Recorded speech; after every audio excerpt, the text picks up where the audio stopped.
The news summary, good evening. A former senior government official is behind bars tonight, suspected of involvement in the $50 million missing cash scandal. He was remanded in custody at the Supreme Court, the fourth suspect to be arrested in the money laundering case. But the Chief Justice, Ronnie Govindan, bailed a fifth, saying that while she had a case to answer, she could remain free while proceedings continue. The suspects arrived under heavy police escort after being arrested yesterday. The inquiry is exploring how state-owned hotels, which were valued by the first suspect arrested last week and then sold to him far below their market value.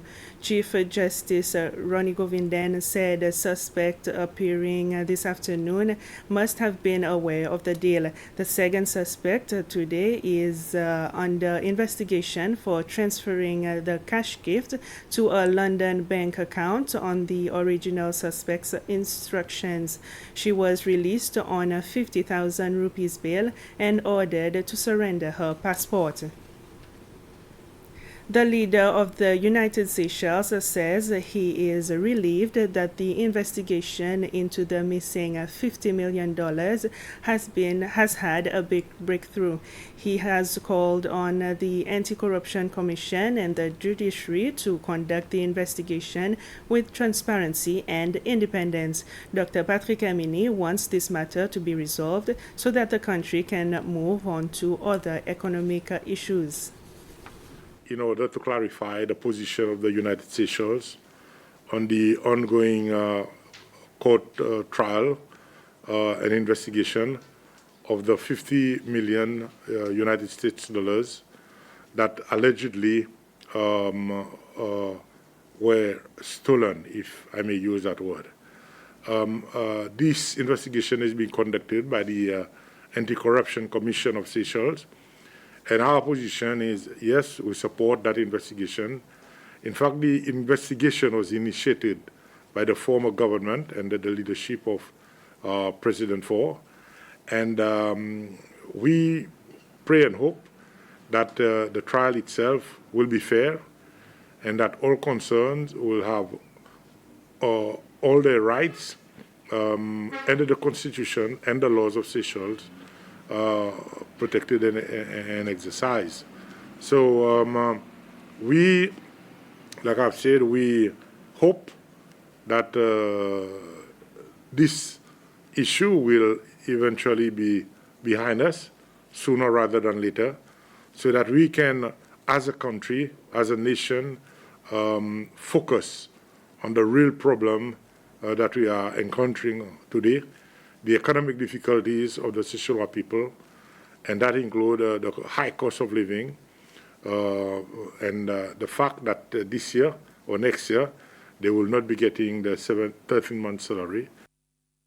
Another fatal accident has been recorded for this year. The victim, a 34-year-old Indian man who was riding a motorcycle going towards Ancétoile. He lost his life when he hit a pickup truck going the opposite way. The accident happened on the road connecting Perseverance and Ancétoile and was reported late this morning. The African Development Bank Director General for Regional Development and Business Delivery Office for East Africa has said she is very much satisfied with the work that has been done to increase the capacity of the Lagok Dam since the bank provided the principal funding for the project.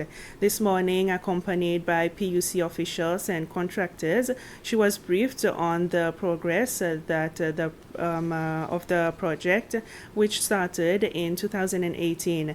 The African Development Bank has provided a loan of $20.6 million for this project.